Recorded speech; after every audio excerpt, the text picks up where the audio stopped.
आज जो है 15 अगस्त है, इंडिपेंडेंस डे यानी स्वतंत्रता दिवस, यौम आज़ादी। जो आज़ादी का दिन है आज, तो असल में आज़ादी जो हमें मिली वो उस आज़ादी का असल फ़ायदा क्या है, या हमें उस आज़ादी के तहत हमें करना क्या चाहिए अपनी ज़िंदगी में। तो जो आज़ादी हमें मिली है उस आज़ादी के तहत ये है कि हम लोगों के अंदर एक इंसानियत होना चाहिए और हर एक इंसान से मोहब्बत होनी चाहिए। अगर हमें एक दूसरे से मोहब्बत नहीं है तो आप एक हिंदुस्तानी होने के नाते गर्व महसूस नहीं कर सकते हैं, प्राउड फील नहीं कर सकते हैं, जब तक कि आपको किसी और इंसान से मोहब्बत ना हो। जो लोग यहाँ नफरत फैलाने का काम करते हैं या एक दूसरे से बगावत करने का काम करते हैं या फिर जाति, धर्म, मजहब, इन सब चीज़ों के नाम पर जो सियासत की जाती है, हम लोगों को उस बहकावे में आने की बिल्कुल भी ज़रूरत नहीं है। क्योंकि असल में हिंदुस्तान का मतलब हिंदुस्तान में आज़ादी है और आज़ाद हम हिंदुस्तानी हैं। इस आज़ाद हिंदुस्तानी होने का मतलब क्या है, अपने हिंदुस्तान पर गर्व करने का मतलब क्या है। हम लोग जो नारा लगाते हैं हिंदुस्तान जिंदाबाद, या फिर हम लोग अपने देश के बारे में जिस तरह का भी एक गर्व के साथ नारा लगाते हैं, उस चीज़ का मतलब क्या है। या फिर हम लोग कहते हैं कि हम गर्व से कह रहे हैं कि हम भारतीय हैं, हम अपने भारत देश से बहुत मोहब्बत करते हैं, हम अपने मुल्क के लिए जान दे देंगे। जान देने की ज़रूरत तुरंत नहीं होती है, लेकिन जान बचाने की ज़रूरत है। आपको जान ना खुद की देनी है ना किसी और की लेनी है। आप इतना काम कर दोगे तो भी आप एक बेहतर भारतीय हो, एक बेहतर हिंदुस्तानी हो। तो लोगों की मदद करने की कोशिश करनी चाहिए, लोगों की खिदमत करने की कोशिश करनी चाहिए, दूसरों से मोहब्बत करने की कोशिश करनी चाहिए। जब तक हम लोगों के अंदर एक दूसरे के प्रति मोहब्बत नहीं होगा, तब तक हम लोग एक बेहतर भारतीय हो ही नहीं सकते हैं। यहाँ जो कत्लेआम अक्सरियात होते हैं या फिर जो लोग भी जुल्म करते हैं एक दूसरे इंसान पर, तो याद रखेंगे जो भी इंसान जुल्म करता है वो इंसान हो ही नहीं सकता, क्योंकि उसके अंदर इंसानियत हो ही नहीं सकती है।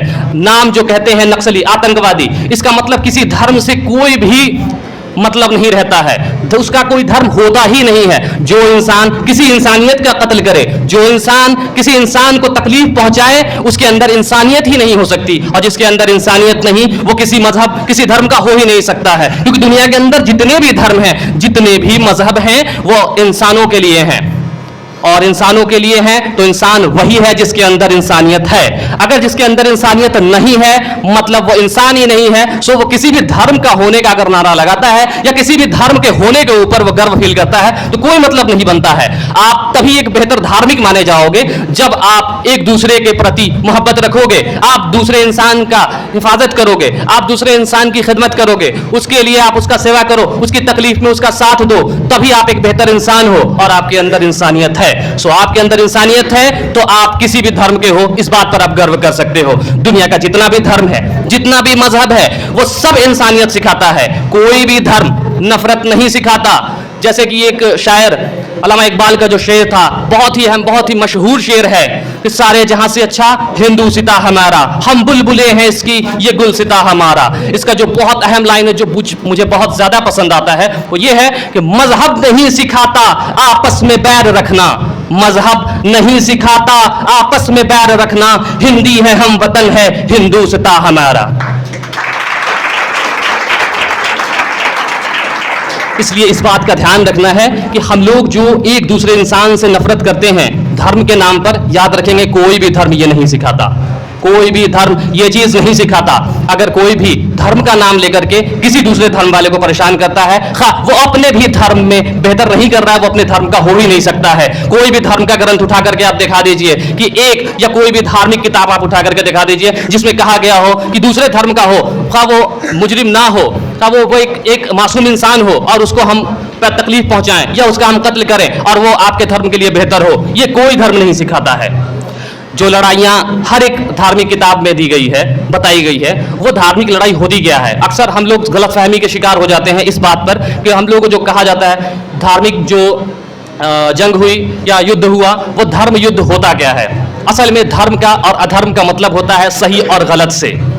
जो धर्म और अधर्म का जो युद्ध होता है वो ये नहीं मतलब सिखाता है कि आपका धर्म और दूसरे का धर्म अलग है और वो युद्ध करे। नहीं, धर्म और अधर्म का मतलब होता है कि अगर कोई गलत कर रहा है, आप उसके खिलाफ खड़े हो, आप उसके खिलाफ लड़ो। जो मजलूम है, जो तकलीफ में है, आप उसकी मदद करो। जिसके ऊपर परेशानी है उसकी मदद करो, आप उसे उसको परेशानी से निकालो। अगर कोई किसी पर जुल्म कर रहा है तो उसे आप रोकने की कोशिश करो। हर एक धर्म यही चीज सिखाता है। अगर जहां धर्म में युद्ध बताया गया है तो उन्हीं के खिलाफ बताया गया है जो इंसानों के खिलाफ लड़ते हैं, जो एक सही चीजों के खिलाफ लड़ते हैं, जो गलत काम करने की कोशिश करते हैं, उनके खिलाफ लड़ने को कहा गया है। तो याद रखें, जो इंसान को तकलीफ पहुंचाने वाला इंसान है, आपको उसके खिलाफ खड़े होना है। धर्म नहीं देखना है कि किस धर्म का कौन है, देखना यह है कि जुल्म कौन कर रहा है, गलत कौन कर रहा है। जो भी गलत कर रहा है याद रखें वही गलत है, और उसके खिलाफ आप खड़े होंगे तो ही आप धार्मिक हैं। वही धर्म युद्ध है। धर्म युद्ध ये नहीं है कि लड़ने में आप ये देखो कि पहले आपके जात का कौन है, आपके धर्म का कौन है। आपको ये देखना है सही कौन है और गलत कौन है, तो असल आप धर्म युद्ध कर रहे हो। तो याद रखिए कि आप लोग कभी भी इस गलत सियासत के चक्कर में पड़ करके या इन सब चक्करों में पड़ करके आप बिल्कुल इस चीज को मत सोचना कि एक धर्म और दूसरा धर्म बिल्कुल अलग है। ये जो हमारा देश है ना भारत, ये इसी खूबसूरती के लिए पूरे दुनिया में जाना जाता है। सेक्युलरिज्म के खूबसूरती की वजह से ये जाना जाता है। इस देश की जो पहचान है वो यही खास पहचान है कि यहाँ पर हर एक धर्म के रहने वाले हैं, हर एक मजहब के रहने वाले हैं। यही इसकी खूबसूरती है। जिस बागान में एक ही तरह के फूल होते हैं वो बागान ज्यादा खूबसूरत नहीं दिखता है। वही बागान ज्यादा खूबसूरत दिखता है जहां पर हर रंग के अलग अलग तरह के फूल हों। ये चीज यहाँ भारत में है कि हम लोग हर धर्म के होकर के यहाँ पर एक इंसानियत के साथ, एक इंसानियत के नाते मिलजुल करके रहते हैं। यही हमारे देश की खूबसूरती है। सो आप लोग यही कोशिश करेंगे कि आप लोग आपस में मिल करके रहें। एक 0%, 0.1% भी ये फील नहीं होना चाहिए कि मेरे बगल वाला किसी दूसरे जाति का है, मेरे बगल वाला किसी दूसरे धर्म का है, मेरे साथ बैठ करके क्लास करने वाला किसी दूसरे धर्म का है या दूसरे जाति का है। आप सिर्फ ये देखो कि हर एक इंसान है और ये सब इंसान के नाते हमारे साथ हैं, और हमारे साथ वो जो चीज भी सीख रहे हैं, कर रहे हैं, सो आप उनके साथ उनको अपनी तरह ही समझेंगे, बिल्कुल अलग नहीं समझेंगे। ये एक सबसे अहम चीज है जो आज के दिन हमें जो मिली है। और हम लोग जो शिकार होते हैं ना, ये असल में उन्हीं के शिकार हैं जो हमारे देश को गुलाम बना करके रखे थे। हमारा देश आजाद तो हुआ, लेकिन वो जो फूट डालो नीति अपना रहे थे वो आज भी ये लागू है। जो हम लोग आपस में लड़ते हैं, समझ लो कि आप आज भी गुलाम हैं। अगर आप धर्म के खिलाफ हैं, एक दूसरे के खिलाफ हैं, मतलब कि आप आज भी गुलाम हैं। आप आज भी उन्हीं के गुलाम हैं। जो वो करना चाह रहे थे वो आज भी आपसे करवा रहे हैं। सो आपको चाहिए कि इस चीज से बचें, आप उनके गुलाम आज ना रहें। और आप इस देश के हैं तो सिर्फ याद रखें, देश नागरिकों से है, और आप नागरिकों से मोहब्बत करेंगे तो आप अच्छे देशवासी हैं। देश के लिए कुछ अलग चीज नहीं है, ना ही देश से मोहब्बत करना देश की दीवारों से, देश की जमीनों से, देश के पेड़ पौधों से मोहब्बत करना ही सिर्फ आपके देश से मोहब्बत करना नहीं है, बल्कि देश के इंसानों से मोहब्बत करना ही आपका असल देश प्रेम है। यही असल देश से मोहब्बत है कि आप यहाँ के नागरिकों से मोहब्बत करें। तो इस चीज़ का आप बहुत अहम ध्यान रखेंगे। असल में क्या होता है कि हम लोगों को शुरू से जो है ना कंपटीशन के क्षेत्र में डाल दिया जाता है। हम लोग असल शुरू में से जो है ना हमेशा एक कंपटीशन के सोच के साथ बड़े होते हैं। ये चीज़ जो है ना हमें एक दूसरे से बहुत दूर कर देता है। हम लोग कोई भी चीज़ सीख रहे हैं, कोई भी स्किल सीख रहे हैं, कोई भी टैलेंट सीख रहे हैं, तो हमें बेहतर सीखने की ज़रूरत है, उसे प्रेजेंट करने की ज़रूरत है, किसी से कंपटीशन करने की ज़रूरत नहीं है। ये शुरू से होता है कि अक्सर कर स्कूल में भी, अक्सर कर गार्जियन भी हर बच्चे के अंदर कंपटीशन ये डाल देते हैं, देखो वो बच्चा फर्स्ट आया है, तुम्हें भी फर्स्ट आना है। ये बच्चा फर्स्ट आया है, तुम थर्ड क्यों आए, तुम सेकंड क्यों आए। तो ये ठीक है कि आप उन्हें बेहतर एजुकेशन हासिल करने के लिए, बेहतर नंबर हासिल करने के लिए उनके उत्साह को बढ़ाएं, लेकिन किसी दूसरे के साथ कंपटीशन ना करवाएं। अगर कंपटीशन हम करवाते हैं तो यही नतीजा होता है कि वो बच्चा जैसे जैसे बड़ा होता है तो बस एक दूसरे के साथ वो कंपटीशन करने की ही सोच बना लेता है और हमेशा एक दूसरे से कंपटीशन करता है। अगर कोई तकलीफ में हो जाता है तो वो खुश रहता है कि वो तकलीफ में है तो हम उससे आगे निकल जाएंगे, लेकिन ये बिल्कुल बेहतर नहीं है। तो इंसानों को चाहिए, उनके गार्जियनों को चाहिए कि उन सब चीज़ों के साथ साथ एक अहम चीज़ भी सिखाएं हमेशा कि दूसरों की खिदमत करें, दूसरों के साथ एक अच्छा बर्ताव करें, दूसरों की सेवा में रहे, तो एक अच्छी सोच के साथ वो इंसान बड़ा होगा। और ये चीज़ हर गार्जियन नहीं करते हैं और इसका नतीजा उन्हें खुद भुगतना पड़ता है। जैसे ही वो बूढ़े होते हैं, बच्चे बड़े हो जाते हैं, बट वो कंपटीशन के सोच के साथ बड़े होते हैं। वो सिर्फ ये चाहते हैं कि बस कामयाबी ही कामयाबी, पैसा कमाना है, हर चीज़ हासिल करना है, उसी में उनकी कामयाबी है। उन्हें मतलब नहीं होता है अपनों से, उन्हें मतलब नहीं होता है अपने माँ बाप से, उन्हें मतलब नहीं होता है किसी अपने रिश्तेदारों से। लेकिन ये चीज़ बिल्कुल गलत है। इसका नुकसान हर एक गार्जियन, हर एक पेरेंट्स भी उठाता है। तो उनको सिखाना चाहिए शुरू से दूसरे से मोहब्बत करना, इंसानों से मोहब्बत करना, इंसानों की खिदमत करना। अगर वो चीज़ सिखाएंगे तो एक वक्त आएगा इस चीज़ का फ़ायदा वही उठाएंगे। लेकिन वो जो नफ़रत, वो जो कंपटीशन उनके दिमाग में घुसाते हैं, एक वक्त आता है कि वो खुद उसका तकलीफ़ उठाने का एक सबब बन जाते हैं। असल में वो तकलीफ़ जो उठाते हैं, जो उनके बच्चे बड़े हो जाते हैं, बाहर चले जाते हैं, कामयाबी के पीछे लग जाते हैं, गार्जियन जो है, उनके पेरेंट्स जो है, माँ बाप जो है, वो बीमार पड़ जाएं, मर जाएं, लेकिन वो नहीं आते हैं, ना उनकी खैरियत पूछते हैं, क्योंकि उन्हें सिर्फ धुन होता है कमाने का, उन्हें सिर्फ धुन होता है एक बड़ा इंसान बन जाने का। इंसानियत नाम की चीज़ उनके अंदर रह ही नहीं जाती है। ये उसकी गलती जो है सिर्फ एक गार्जियन की ही है। वो सही तरबियत नहीं देते हैं, वो सही इंसानियत नहीं सिखाते हैं। तो ज़रूरी है कि सही इंसानियत सिखाया जाए, उनको तरबियत दी जाए और उनको एक सही ढंग से परवरिश की जाए कि उनको समझ में आए कि असल में इंसानों का काम है क्या। इंसानों का काम सिर्फ वो नहीं है कि जो बस पढ़ लिए, लिख लिए और कमाने चल रही हैं। इंसानों का काम जो सबसे ज़रूरी है, भगवान ने, अल्लाह ने, या जिस भी गॉड को मानते हैं, कहने का मतलब है कि कोई एक सुपर पावर है जो हम सबको इस दुनिया में भेजा है।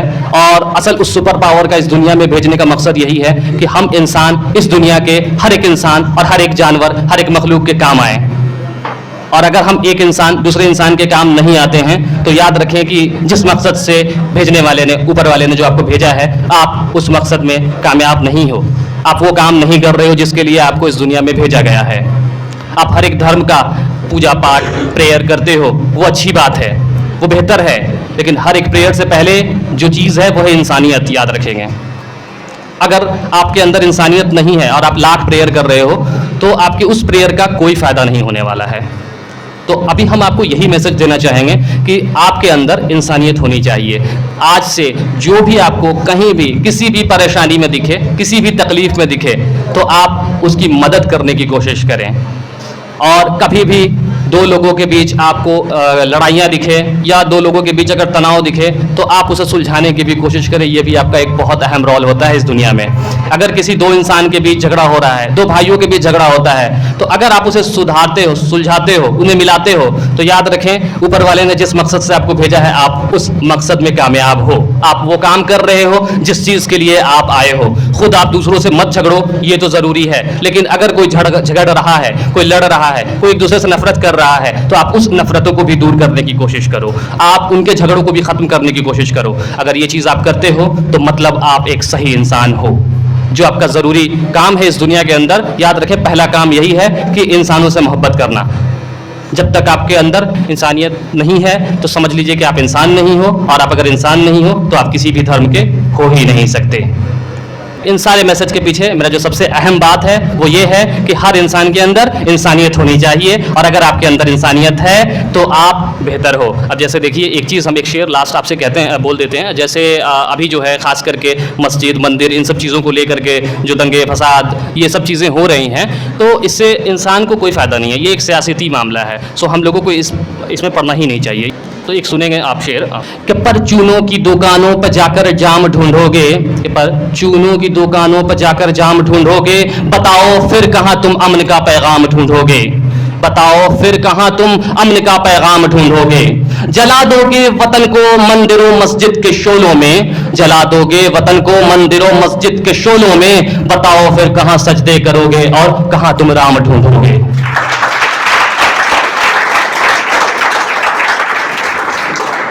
बस इतनी ही बात कह करके मैं अपनी बातों को ख़त्म करता हूँ।